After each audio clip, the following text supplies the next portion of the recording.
Eu son Pablo López e son o director da Casa no Alto. Pois a Casa no Alto é un espazo que comenzamos a poñelo en marcha Mar de Fábula con a miña dirección. Mar de Fábula é unha asociación sen ánimo de lucro para a limpeza de praias e a concienciación ecolóxica, aquí afincada en Camelle.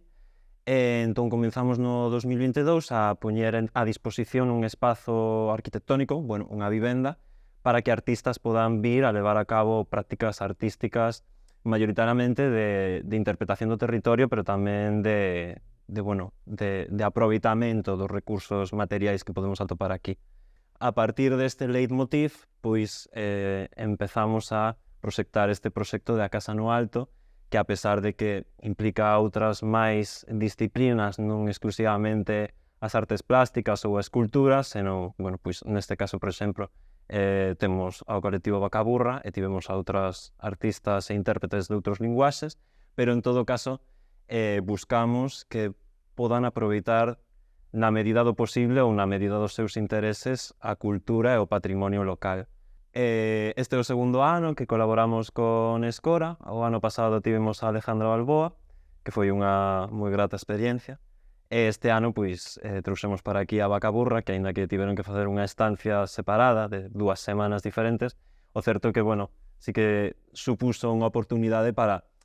que as artistas na primeira estancia tiveran unha primeira conexión co territorio, aproveitaran o tempo entre medias para, pois, digerir toda a información ou para continuar co seu proceso e agora, de novo, regresar atopando un Camelle tamén diferente, porque é outra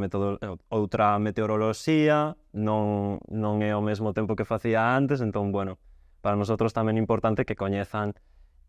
no máximo posible Camelle e agardamos que fora unha boa experiencia para o colectivo.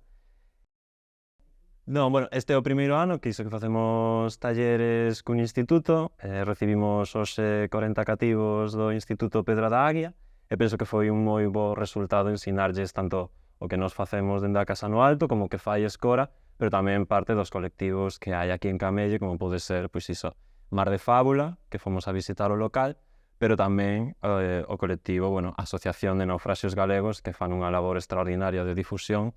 do patrimonio local e que penso que debe abrirse a todos os públicos. En esta ocasión, pois, con esta nova edición de Escora, podemos aportar moito máis e dar unha interpretación moito máis aberta e ao vez máis realista do que a cultura de Camelle. Entón, é un resultado moi satisfactorio desta edición.